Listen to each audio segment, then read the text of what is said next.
Você pode? Então fique em casa e escute Papo Delas, podcast. Papo Delas, podcast sobre isso.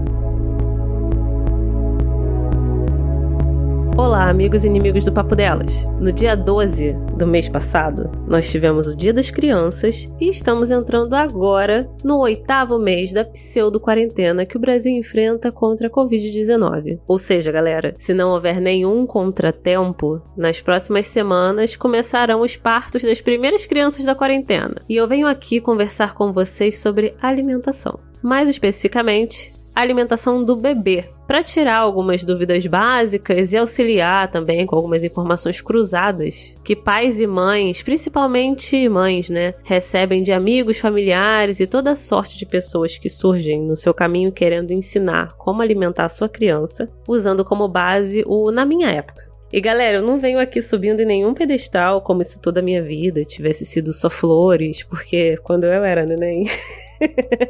A minha mãe, bem novinha, coitada, achou ok que me desse só um pouquinho do caldinho do mocotó. E depois ela achou que eu tivesse morrido, porque eu não acordava mais. Então, por que eu tô aqui? Porque a parte boa, é que hoje em dia a gente tem um acesso a nutricionistas bem mais fácil e esse tipo de situação não precisa acontecer com mais ninguém. Então vamos lá, tá, galera? A primeiríssima coisa que toda pessoa com útero que esteja para parir deve saber, é que durante a gestação o nosso corpo ele se adapta para produzir um leite com a composição adequada para o bebê que está vindo. O que inclui, por exemplo, o fato de que pessoas que têm filhos prematuros produzem um leite com uma composição diferente de pessoas que têm os seus filhos no prazo esperado, no período esperado. Por essa razão que a amamentação exclusiva até os 6 meses de idade é extremamente estimulada por nós nutricionistas. E quando eu falo exclusivo, eu quero dizer que não é necessário dar nem água para a criança, tá? Existem condições bem específicas onde o aleitamento não deve ser realizado e tal, como no caso de doenças que podem ser transmitidas pela via do leite, como o HIV. Não só o HIV, tem algumas outras doenças também que afetam o sistema imunológico que passam, mas essas orientações sobre pessoas que não devem realizar a amamentação costumam ser dadas na maternidade ou ao longo do pré-natal. Agora, numa observação sobre essa questão da composição do leite, para que as pessoas que amamentam possam observar mesmo durante o processo de amamentação, é que dá para notar que o leite que sai inicialmente após o início da mamada, ele é um pouco mais aguado e ele vai se tornando mais denso conforme o bebê vai se alimentando. E essa composição, ela muda exatamente porque no início o leite funciona para matar a sede da criança, por isso ele é mais aguado. E ao longo do processo da mamada, ele vai tendo mais gordura na sua composição e isso gera a saciedade no bebê. E é sempre importante que quem esteja amamentando observe esses sinais de saciedade, como o bebê soltando o peito, e virando o rostinho para o lado contrário. E que não se deve forçar que o bebê mame mais do que o necessário. E esse necessário, ele é sinalizado pelo próprio bebê, com esses sinais de tirar o rostinho e tal. Fora isso, a amamentação exclusiva em livre demanda é estimulada porque ela protege o bebê. Protege do quê? Protege contra doenças infecciosas, como a diarreia, a pneumonia e otite, porque o leite materno ele tem fatores de proteção, ele passa anticorpos para essa criança. Protege também contra alergias. Além disso, os bebês amamentados exclusivamente apresentam menor chance de desenvolverem desnutrição ou obesidade na infância. E ainda, evita-se também o desenvolvimento de obesidade e diabetes tipo 2 na vida adulta. Fora isso, bebês alimentados com leite materno também têm um risco menor de desenvolver alguns tipos de câncer infantil, como a leucemia. Agora, quando a gente entra nos benefícios da amamentação para quem fornece o leite, ela auxilia na prevenção de algumas doenças também, reduzindo as chances de desenvolver no futuro câncer de mama, de ovário ou de útero e também diabetes tipo 2. Fora que amamentar exclusivamente nos primeiros 6 meses também gera um aumento do intervalo entre os partos, pode gerar esse aumento do intervalo entre partos e auxilia no processo de emagrecimento por conta da demanda energética para a produção desse leite. Ou seja, pessoas que amamentam têm maior facilidade de retornar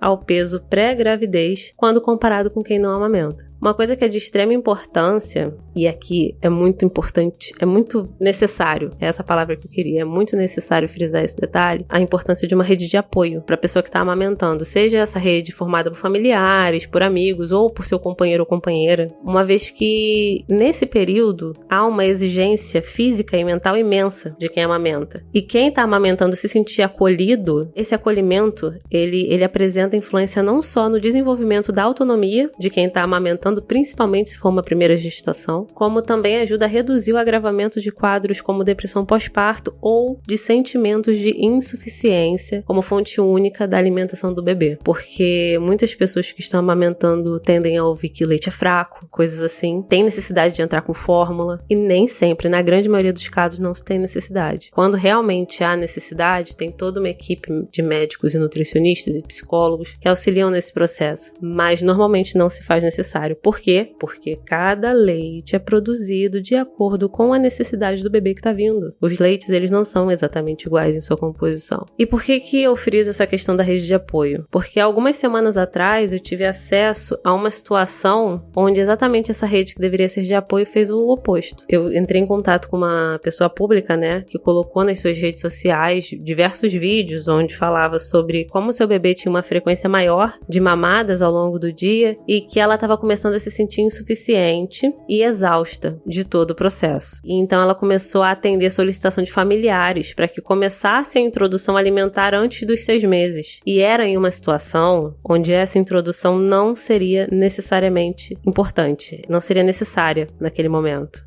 E a rede de apoio se mostra mais importante ainda nesses casos, onde a pessoa que amamenta, ela precisa se sentir acolhida e não sobrecarregada, para que possa assim alimentar o bebê de maneira exclusiva e em livre demanda, sem pressão psicológica daqueles que deveriam estar, na verdade, né, ali para diminuir problemas que viessem a surgir. E no caso dessa pessoa especificamente, não foi o que aconteceu. Uma coisa que acho válido pincelar aqui, e que é de extrema importância para o aleitamento proceder de maneira adequada, é que a pessoa que amamenta seja orientada quanto à pega do bebê no seio, porque por vezes acreditam que o bebê deve pegar direto no mamilo, quando na verdade ele deve abocanhar a areola do seio, fazendo boquinha de peixe, sabe, com o lábio inferior um pouco curvado para fora. E essa pega adequada, ela é importante porque se a criança pega direto no mamilo, ela aperta o canal de saída do leite. Então o leite não sai, a criança não se alimenta, ela fica cansada, porque ela fica ali sugando e não sai nada. O seio vai se manter cheio, o que pode gerar quadros inflamatórios locais, e o bebê segue com fome. Agora, saindo da questão do aleitamento exclusivo e entrando com a questão da introdução alimentar do bebê a partir de 6 meses, e se possível mantendo o aleitamento complementar até 2 anos, essa é de extrema importância para o pleno crescimento e desenvolvimento da criança. A alimentação da criança, ela deve ser composta por comida de verdade, ou seja, refeições feitas com alimentos in natura ou minimamente processados e de diferentes grupos, sejam feijões, cereais, legumes, verduras, carnes. E o número de refeições ao longo do dia e a quantidade de alimentos oferecidos deve aumentar conforme a criança cresce, para assim suprir suas necessidades. Quando a criança completar 1 ano, ela já deve estar fazendo, né, já espera-se que ela esteja fazendo, as principais refeições com a comida da família. E quais são essas principais refeições? Café da manhã, almoço e jantar, além de lanches e o leite materno. As refeições com maior variedade de alimento são as mais adequadas e saudáveis para a criança, e não só para ela, mas também para toda a família. Porque sempre que puder, é importante que a gente consiga variar a oferta de alimentos ao longo do dia e ao longo da semana, sempre que puder. Essas preparações, elas devem ter o mínimo possível de sal ao longo do seu preparo, e o açúcar de adição deve ser evitado. Por quê? A questão do sal é para evitar complicações que o consumo excessivo de sódio possa gerar na saúde da criança. E o açúcar, que deve ser evitado, não só reduzido, mas o açúcar de adição deve ser evitado. A razão de se evitar a adição desse açúcar é porque o paladar da criança, ele dá preferência a alimentos doces. Então, se a criança começa a ter acesso a alimentos açucarados, ela vai rejeitando certos grupos alimentares que têm sabores mais amargos ou azedos. E aí isso diminui a sua aceitação por uma maior variedade de alimentos. É também importante lembrar que quando estiver preparando a refeição da criança, deve-se evitar ao máximo misturar todos os componentes da refeição numa papa só. Porque isso faz com que a criança se acostume, né, ao gosto da mistura e não ao gosto dos alimentos separados. E isso pode fazer com que, a um longo prazo, quando esses alimentos começarem a ser separados no prato, ela tenha rejeição por esses grupos, porque ela está acostumada com o gosto de tudo junto. E aí tem sempre um alimento que o gosto sobressai, e aí acaba mascarando o sabor de outros grupos alimentares. E a criança se alimentando desde o início com cada alimento amassado, tá? Isso deve ser muito importante, cada alimento deve ser amassado. Sempre organizado de maneira tal qual a gente organiza o nosso prato com esses alimentos não amassados, porque isso auxilia no seu processo de identificação e aceitação de diferentes sabores. Ao invés de ela achar que tudo tem o gosto daquela papa misturada, ela vai saber que o arroz tem gosto de arroz, o feijão tem gosto de feijão, o chuchu tem gosto de nada, tô brincando, de chuchu.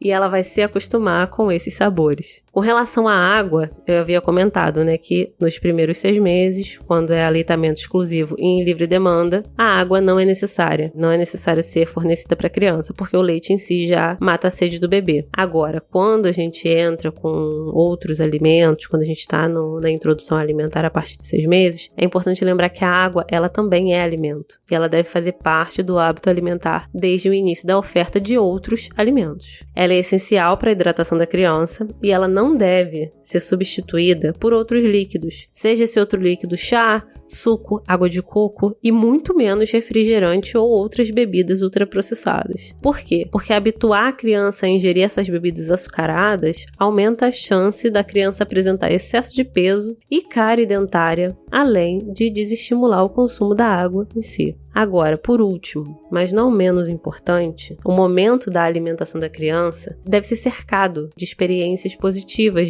deve ser um momento de aprendizado e também de afeto, um momento de afeto. Porque o comer juntos ajuda a criança a se interessar em experimentar, né, novos alimentos e torna essas refeições mais prazerosas. Quando o ambiente ele é acolhedor e tranquilo e tem uma boa relação entre a criança e as pessoas que cuidam dela, isso pode influenciar de forma positiva na aceitação dos alimentos e das preparações. Fora que se ela percebe que a família gosta de comer alimentos saudáveis, ela se sente estimulada a aceitá-los também, porque ela pensa, poxa, se minha mãe, meu pai, meu tio, minha tia, minha avó, se eles gostam, isso deve ser bom. E aí ela vai ter curiosidade de provar. Fora isso, comer em família é um ato cultural e ele contribui para o consumo de alimentos e de preparações ligadas à história da família, preservando e transmitindo tradições em torno dessa refeição, dessa comida. Então é importante que a família, a rede de apoio, não só de quem amamenta, mas também da própria criança, propicie esses momentos de compartilhamento de refeição em família, envolvendo a criança. Ela fazer parte do estar na mesa. E ela não só senta e come,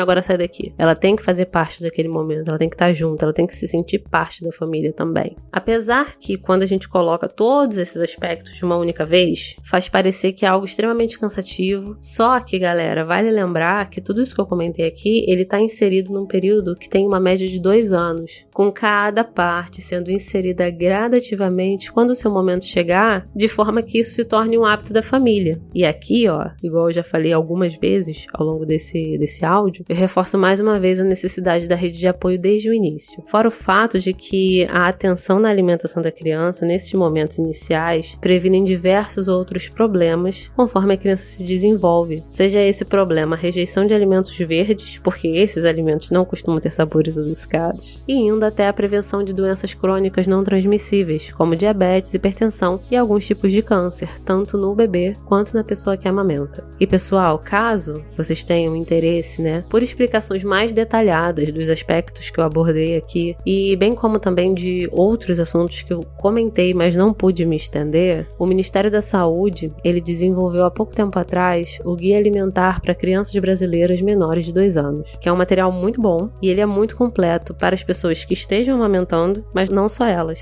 Também é interessante para aquelas que pretendem amamentar ou para aquelas que sejam rede de apoio de alguém que esteja nesse processo. Esse guia, inclusive, foi uma das referências que eu utilizei para poder fazer sobre isso. Tá bom, meus amores? Sei que foi um texto longo, ok? Esse áudio foi imenso. Espero que vocês tenham gostado. Um beijão. Tchau, tchau, gente.